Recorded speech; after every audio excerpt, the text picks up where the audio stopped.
Salut à tous, j'espère que vous allez bien.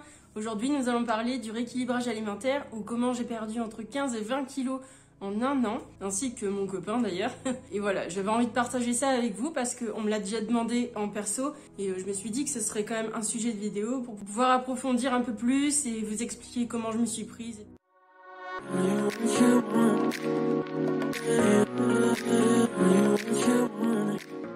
Avant de commencer, je voudrais vous remercier à tous de me suivre, de vous abonner, de liker et commenter mes vidéos, ça m'aide énormément. Ça permet d'être référencé et un jour peut-être pouvoir en vivre dans quelques années, je sais pas trop. Donc voilà, n'hésitez surtout pas, parlez-en autour de vous, vraiment c'est hyper important pour moi. D'ailleurs, si vous regardez cette vidéo, mettez aliment en commentaire, ce sera toujours bien.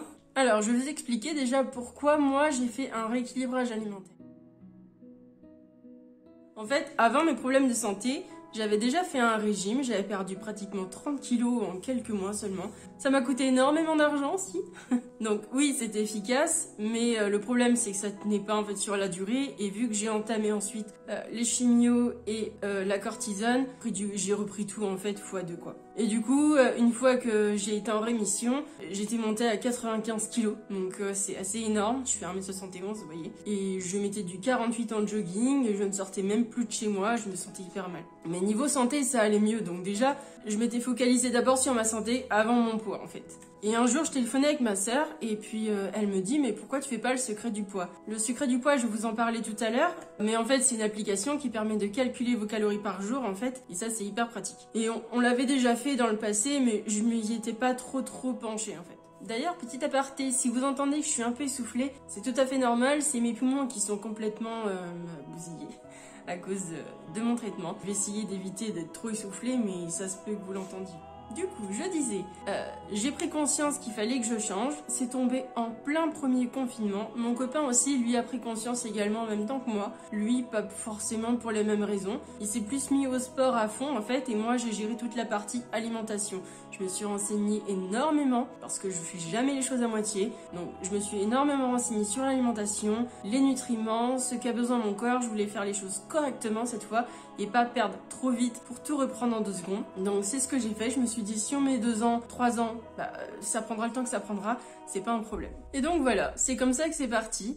Premier confinement, on s'est dit, on va se prendre en main, il n'y a pas de stress, on y va à la cool, tranquille. Et donc c'est comme ça que ça a commencé en fait. Donc je vais vous afficher à l'écran la petite photo de l'application dont je me sers, qui est le secret du poids. Et ça, c'est une application, comme je vous l'avais dit précédemment, qui permet de rentrer toutes vos calories par jour, ce que vous buvez, ce que vous mangez en fait. Donc c'est plutôt simple. Vous avez juste à flasher votre code barre, ça va rentrer l'aliment dedans les bases de données et ensuite vous pourrez mettre tant de grammes consommés, ça vous calculera les calories et vous avez un seuil à pas dépasser. C'est aussi simple que ça en fait. Ça permet de manger de tout, c'est-à-dire que si vous voulez clairement vous manger une pizza, vous pouvez, il n'y a pas de souci tant qu'il vous reste autant de calories à ne pas dépasser dans la journée. Après c'est à vous de gérer en fait, tout simplement. D'ailleurs j'ai oublié de vous le dire, mais avant de faire tout ça, il y a des années de ça, j'étais allée voir une nutritionniste et je veux pas trop l'enfoncer mais elle a plutôt très mal expliqué comment il fallait faire pour perdre du poids. C'était plutôt vague, c'était beaucoup de jugement et au final j'étais complètement perdue, je savais pas sur quoi me référencer, je savais pas quoi comprendre et c'était un peu compliqué dans ma tête, vous voyez. Donc en fait elle, ce qu'elle m'expliquait, maintenant je le comprends un peu mieux parce que j'ai fait des recherches et c'est pour ça que je fais cette vidéo pour vous, c'est-à-dire que je vais vous expliquer vraiment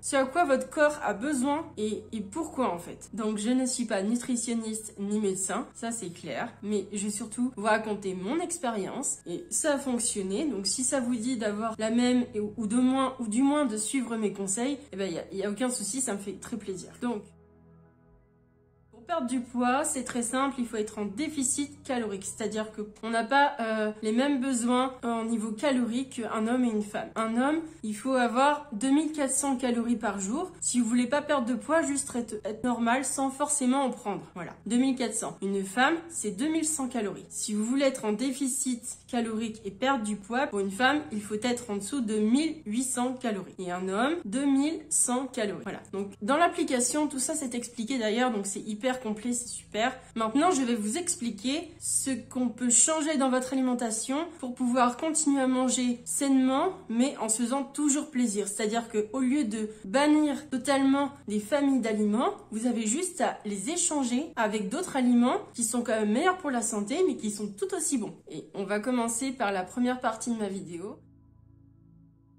qui va parler de manger des aliments intéressants pour vous. En fait, moi, c'est comme ça que je le vois dans ma tête. Je me dis, je vais manger que des aliments qui m'apportent quelque chose. Voilà, si c'est juste de la satisfaction, pour moi, c'est pas vraiment intéressant, donc je vais les enlever. Par contre, si c'est de la satisfaction plus quelque chose en plus, ça me va. Et c'est comme ça, en fait, que vous allez réussir à trouver votre équilibre. Vous allez voir, ça va être hyper simple, finalement. Je vous ai donc trouvé des petites images pour détailler, pour que vous puissiez plus vous projeter sur ce que je vais vous expliquer, en fait. Donc là, vous avez les nutriments et il y a 7 choses dans les nutriments qui sont obligatoires pour votre corps pour bien fonctionner. Vous avez donc les protéines qui constituent les muscles et les os, la croissance et le maintien des os et qui favorisent la satiété. Vous avez ensuite les fibres qui favorisent le transit parce que bien sûr, il faut quand même que vous ayez un bon transit pour que votre corps fonctionne correctement. Donc il faut manger des fibres, les lipides.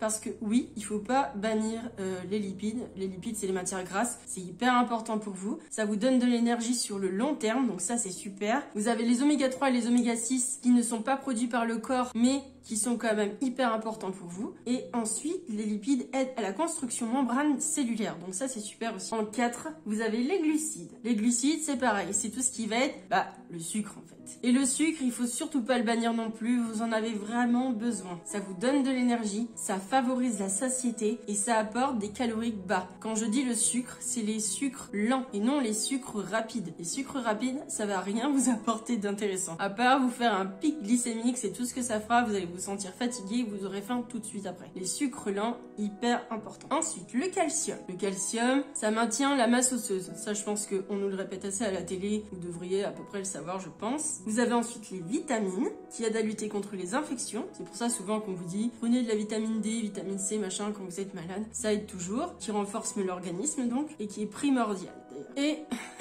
le dernier aliment que tout le monde connaît, l'eau, indispensable à la vie. C'est sûr que si on boit pas, on meurt.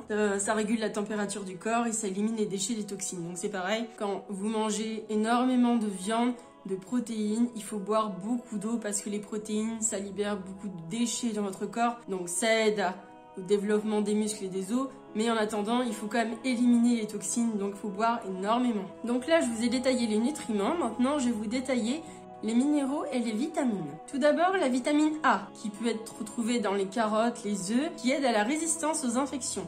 Vous avez la vitamine C, qui est par exemple dans les fruits, dans les poivrons, qui est un antioxydant et un antalgique. Vous avez la vitamine D, qui est dans le poisson, les œufs ou les rayons du soleil. Enfin, quand vous prenez du soleil, vous prenez de la vitamine D. Et ça active la production de globules blancs, donc des défenses immunitaires.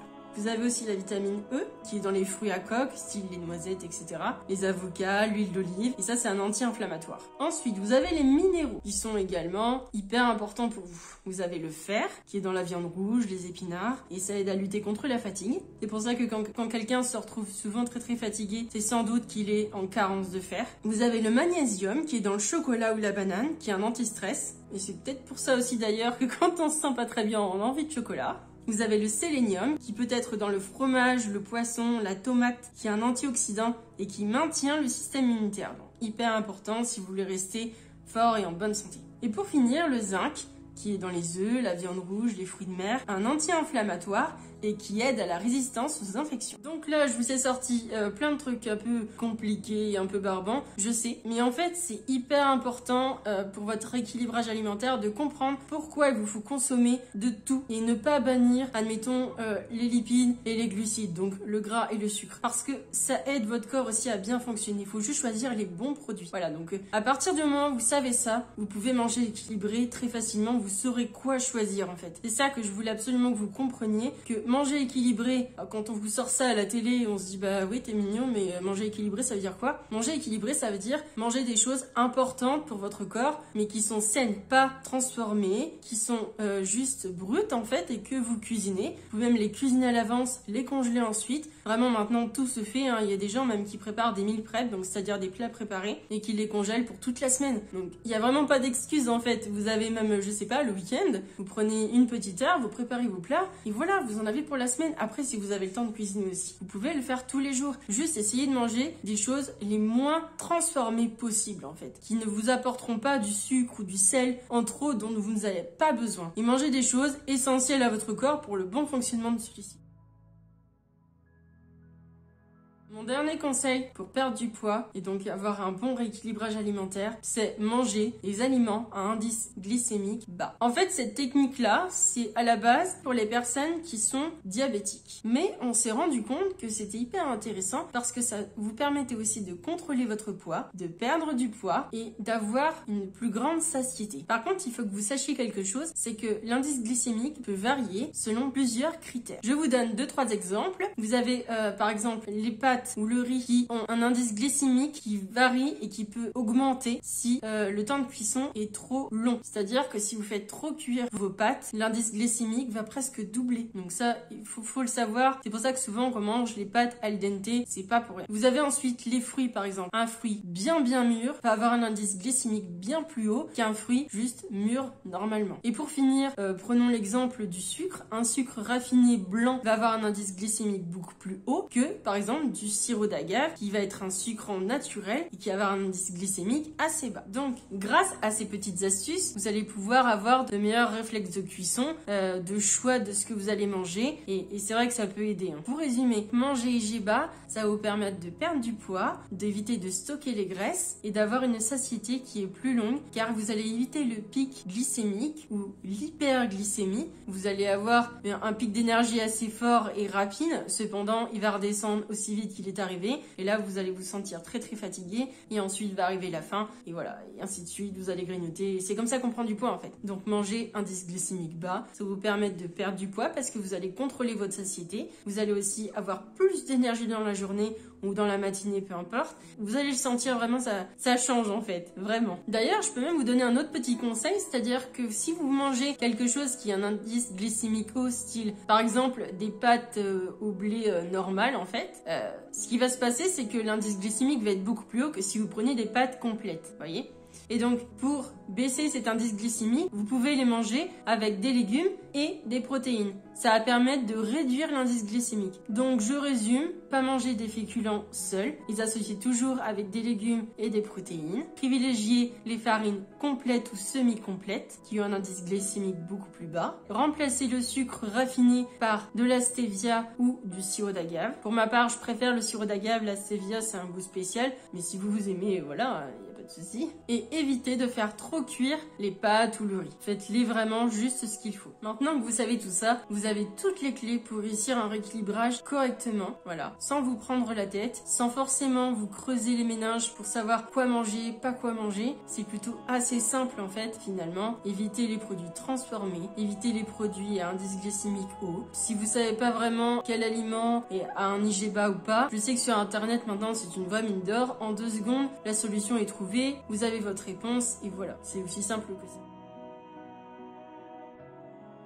La dernière partie de cette vidéo va parler d'une journée type dans mon assiette. Je vais vous expliquer à peu près ce que je mange moi dans une journée. Le matin, ce que je mange, c'est souvent des petits déjeuners à base de flocons d'avoine. Parce que les flocons d'avoine, c'est plein de protéines, plein de fibres, c'est un indice glycémique bas, c'est-à-dire que c'est des sucres lents, donc ça va vous tenir toute la matinée. Et on peut le faire à toutes les sauces, sucrées ou salées. Il y a vraiment des tas et des tas de recettes. D'ailleurs, ma prochaine vidéo, ce sera sur des recettes de petits déjeuners, si ça vous intéresse. Mettez-moi un petit commentaire, style petit déjeuner, comme ça je saurai que ça vous plaît et je la ferai avec grand plaisir. Ensuite, le midi et le soir, je mange toujours des légumes à volonté. Moi c'est souvent 1 kg de légumes d'ailleurs parce que j'ai un gros appétit. Et ensuite, je mange 100 g à 120 g de protéines, donc ce soit des œufs, du poisson, du poulet, enfin bref, n'importe quelle protéine, mais j'en mange 100 à 120 grammes. Et pour les féculents, je mange 120 grammes de féculents cuits ou alors 40 grammes de féculents crus. Style, vous pesez 40 grammes de coquillettes complètes par exemple, ça triple en fait quand